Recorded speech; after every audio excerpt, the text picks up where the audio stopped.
Hello again, everybody. Welcome to the Backbone Podcast, where common sense still makes sense in a world that is sick and only getting sicker. And recently, the jury reached a verdict in the Shiloh Hendrix trial, which is a sham, being held in Minnesota, which is a sham state governed by a very incredibly weak male. He's not a man. I won't refer to him as a man or a guy. He's not even a boy. I know boys who are much more masculine than that freak. But it is Minnesota. It's a troubled place. It's a sick place. And this case was being tried for an event that happened in a park. Roughly, 2 years ago, 3 years ago, where Shiloh Hendrix, the woman that you see here with her baby allegedly was being either bullied or bothered by a unattended black child. The shock. I'm shocked. And Shiloh went a little crazy. Now listen, we can tell by the heavily tattooed arm and the bleached blonde hair that our girl Shiloh is not the sharpest knife in the drawer. She probably did not, get her PhD, and she probably didn't go to, MIT or Cooper Union or one of these schools. But she defended her child as any parent should, as any white person should, as any person should, from the alleged bullying by this other kid at the park. Shiloh, being a woman, became very emotional, very high-charged, and she screamed obscenities, allegedly screamed obscenities at this child. What she was on trial for was not only screaming obscenities at the child, but also screaming obscenities at the provocateur who's video recording this event. Now, we will get to the Sharmake Omar, this Somali illegal, in a bit. But we're going to show you the video, and I hope YouTube doesn't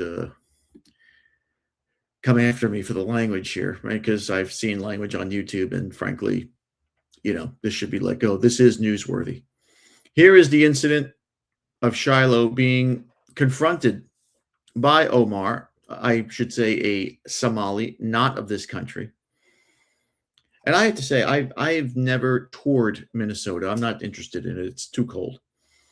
But I have flown into Minneapolis Airport.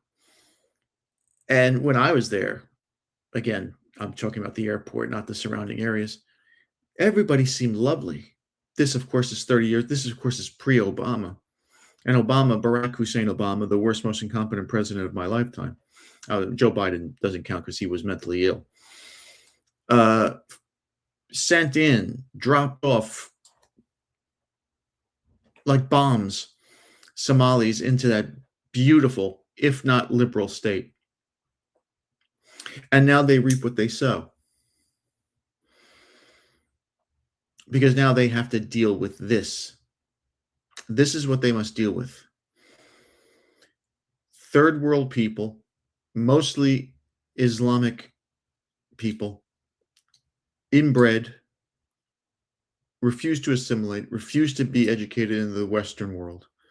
They want to bring their crap hole beliefs and country traditions to this country. And of course, it just doesn't mix. You can't bring in a caveman civilization into a modern Western civilization. It doesn't work. We've tried it. We gave it the good old try. Can we just say it's over? The experiment is over. And we just send all these people back and make America what it was meant to be, a white Christian expansion of Western civilization and Western Europe? Can we just, or just Europe in general, can we just do that? Is it so hard? They don't belong here. They don't want to be here. They can't function here. If you take away the welfare state, if you take away all of public assistance right now, these people are gone tomorrow because they're only here for the free housing, EBT card, free healthcare, free medical, free, free, free, free, free. Once free is gone and they're starving in the street, they are going back or they're going somewhere else, maybe Canada, let them have them. But they shouldn't be here because they can't function here. This is not their home. This is not where they belong. They're a fish out of water. Excuse me. Here's the incident of Shiloh. And listen, she's a cute girl, but she needs leadership. Right? I can't see, but it doesn't look like there's a ring on that finger. And dollars to donuts, Shiloh isn't married. Shiloh had this baby out of wedlock. Shiloh's a single mom. Dollars to donuts.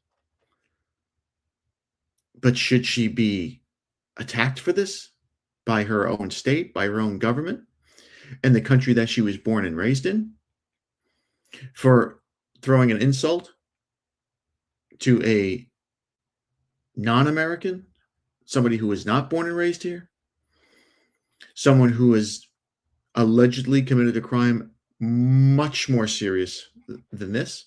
This isn't even a crime. You can argue that this is a violation of her free speech. This is a slippery slope here. Because if she's found guilty of disorderly conduct, this, as our lawyer friends would say, this is precedent.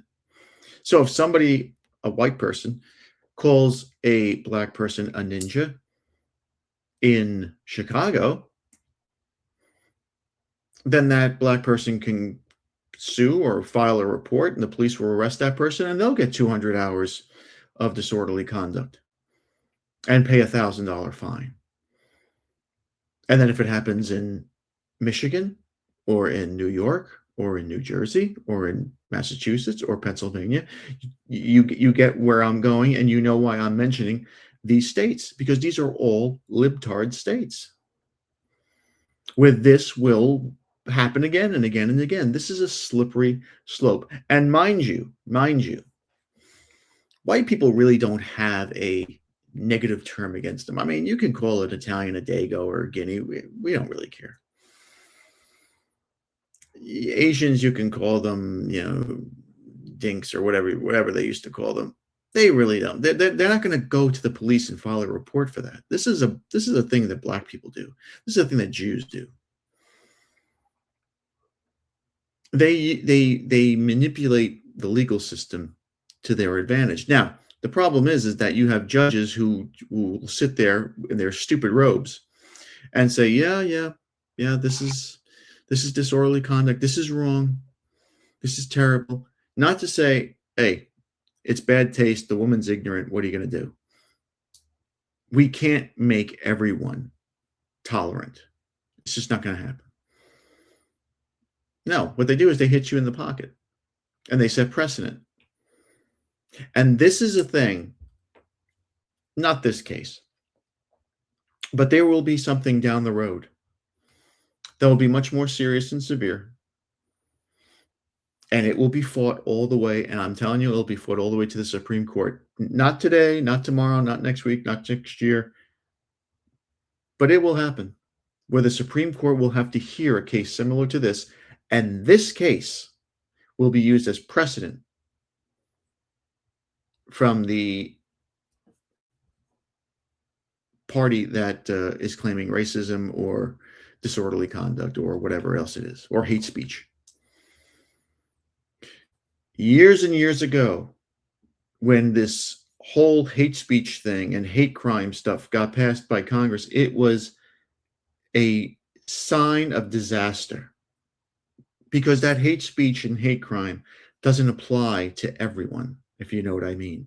It applies roughly to, it applied to 2 groups at the time, now it applies to 3, the homosexuals. That if you say anything that they deem as hate speech or what they deem is hateful, they can have you arrested. And it's a federal crime. So now you're fighting the feds, which is expensive. This girl over here, you know she doesn't have the money for a lawyer. She's in hock. And what white people should do, except me, is create a GoFundMe, just like the blacks did with George Floyd and Nolan Wells and all these other I didn't do nothing guys, and raise a bunch of money for her. If you really want to show that you have the fatigue, then this is one way of doing it. Here's Shiloh in her 15 minutes or 49 seconds of infamy. Did you call him a nigger, the child? The fuck you talking Did you about? call the child the nigger word? None of your fucking business. It is my own business. You call him a nigger? Okay, why don't you have the balls to say it right now again? Fuck you, nigger. Okay. Nigger. All right, that's what you say. You don't go digging through people's shit, you dumb fuck. Nobody dig into your shit. A little fucking kid just did, you dumbass. That little kid, you call him a nigger? Yeah. The little child? What if he acts like one, he's gonna Are you do about to it. hit him? You chase him here? He took my son's stuff. So that gives you the right to call the child, 5-year-old, a nigger, the N-word. If that's what he's gonna act That's like. what you're gonna call him. That's what he's gonna act like. You know, that's a hate speech. And you can be recorded for that. There you go. Yeah, you know what? That's hate speech. That boy that they just showed, the black kid, is probably 6, 7, 8 years old. This is a toddler. So yeah, you know what? If I see a kid that size picking on my little toddler, you know what? I'm going ape shit. I don't care if he's a kid. I don't care if he's alone. I don't care what he is. You're not touching my kid. You're not stealing his stuff. Fuck that. But then you have vermin like this, who in their own country didn't have electricity or running water, who now come to America and they get an Obama phone with a camera and they can record and become their own citizen police or citizen advocate. And people in this country take it seriously. That's the problem. If we in this country said, you know what, bro, you're not one of us. You're here mooching off of us. You're a leech. You're a locust. We're not going to listen to you. She didn't admit that she called that boy whatever he said. She called him that word, which, you know what? He's an adult. He should be able to take it. Where's the misconduct in that? He provoked her. He's following her. Only thing he cares about is whether she used that word. He doesn't care if that little child was hit or assaulted in any way. They don't care about white people. And apparently the legal system in Minnesota don't care about white people. Because a mother defending her child and using ninja, you know what I mean? Very bad. But the black kid stealing from a toddler, come on. What's the big deal? I don't give a shit. Huh. Fuck off. Okay, we'll see about that, what the internet has to say about you. You call him a nigger? See there? He knew, because they know America already. They know America already. Now, as we said, she was in court. The verdict came down. Count 1, disorderly conduct regarding the child, not guilty. There was no evidence that she did anything wrong to the kid. Count 2, disorderly conduct regarding the videographer, or Somali. She was found guilty. The jury acquitted Hendrix on charges involving the child, but found her guilty on separate disorderly conduct charges involving the videographer. Now, who is the videographer? This vermin, Sharmake Omar, is a Somali man who filmed Shiloh Hendrix on the playground in Minnesota in April of 2025. Wow, it seems so much longer ago than that. Our boy Omar, who I'm going to try to find a picture of him. Let's see if we can find a picture of him. Because this is a beaut.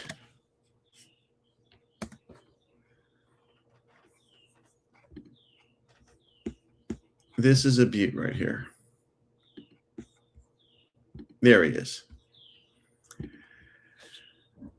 Our buddy Omar, a Somali man who filmed Shiloh Hendrix on the playground. In January of 2022, he and another Somali allegedly, in quotes, allegedly, spent 2 days raping an underage foster care runaway in a trailer, keeping her falsely imprisoned. In March of 25, so a month before this took place, all charges were dismissed and, quote, in the interest of justice. And then, of course, weeks later, he turned his camera phone on at a playground after a young Somali thief attempted to steal from Shiloh Hendrix and her child and began arguing with the woman for having said the word ninja. Omar demanded, as we heard on camera, that Hendrix repeat the word over and over and over again. Omar himself said the word 5 times in less than 1 minute, in the less than 1 minute video. 4 months later, multiple disorderly conduct charges were maliciously brought on Hendrix for the playground incident, in which she was the only victim. She was the one who was harassed by this alleged rapist.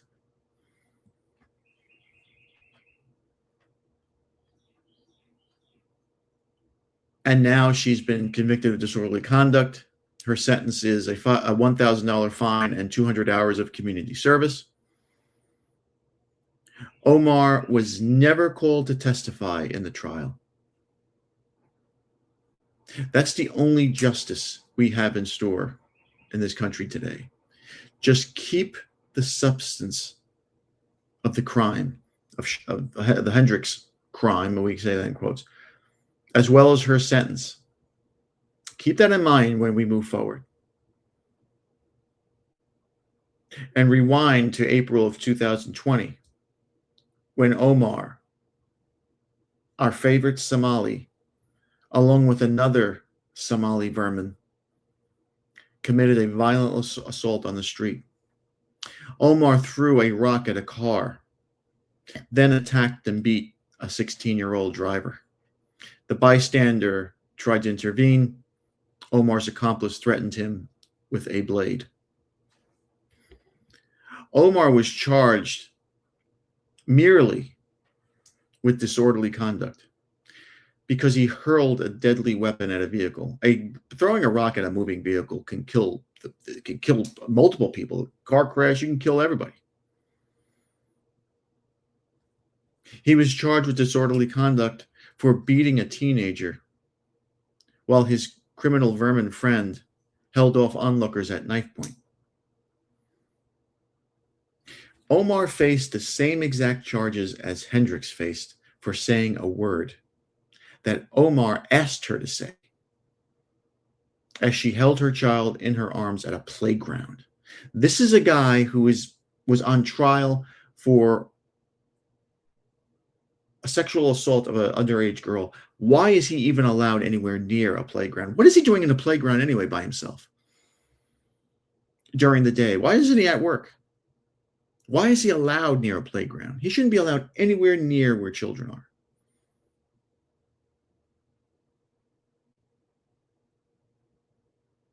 She held her child in her arms and fled because she was afraid, as she said in court, that Omar was going to assault her.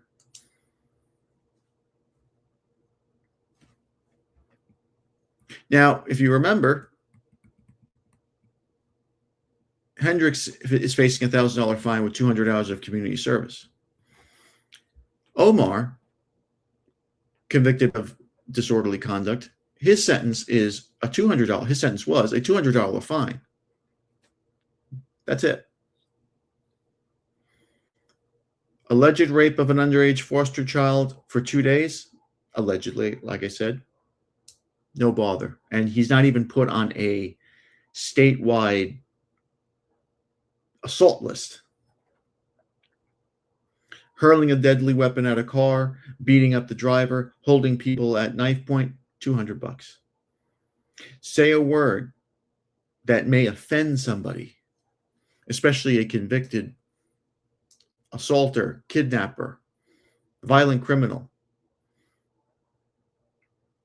who demands that you say this over and over and over again because he said it on video, you get a $1,000 fine and 200 hours of community service, not to mention the infamy of this that will follow her forever. She'll never be able to get a regular job.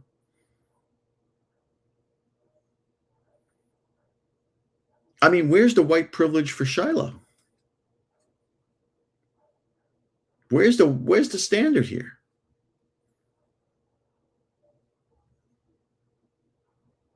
This is an unspeakable injustice. And this is not what this woman's facing. It's what all white people are facing. And if you think I'm wrong, beware, because it could happen to you or somebody you know. Because when people look at this vermin here, they see, at least the law, they see power. He can do whatever he wants in this country. He can do whatever he wants in Minnesota. He already has. And I guarantee, dollar to donuts, that his representative, the lawyer who represented him, was paid by the state. And I guarantee the $200 that he had fined that he had to pay for, he didn't pay for. He probably borrowed that too, or stole it, or sold drugs for it. When are we going to wake up? You know, Marjorie Taylor Greene came out with an outrageous statement saying that Americans should have a political revolution in this country. We should no longer pay taxes, which I don't know how that happens because they take taxes right out of your check. As I said before, this can't happen. Nothing will change in the voting booth. Nothing. As easy as Obama brought this vermin into our country, it's just as easy as to get it out. It really is. I mean, it's going to take some cojones to be the guy, and it has to be a man, of course, to implement this transfer. I don't know if we have a guy like that in America. I don't know if we have a guy like that in the Western world. But if you want this to continue, if you want this to get worse, just let this precedent, just allow these things to continue to happen. Because these people will not stop until it's all theirs. Until people who look like Shiloh Hendrix and people who look like you and people who look like, Sydney Sweeney don't exist anymore. They want us eradicated. They want us out. And they will stop at nothing because they believe that God's on their side. The government won't stop them because the government is cowardly. The government and the people that are in the government are mentally ill. And it's only going to take a reaction, a severe reaction, to reverse what's happening to the Western world, not just America, not just Canada, but to England, to Germany, to France, Spain. It's going to take a massive reaction. And I don't think I'll see it in my lifetime. But who am I to say? It's sick out there and getting sicker, as I always open up the show with. And you can't make this stuff up. I wish I was, but I'm not that great of a writer. And that's my 2 cents. Thanks again for watching. Please like, subscribe, comment, and share. Remember, my friends, remember, Satan is always busy. He's laughing his ass off right now. Be a man and have a backbone, because masculinity and common sense are worth standing up for. And just remember, as this broadcast proved, if it ends in an ism, it's a mental disorder. We'll see you later. Have a good weekend.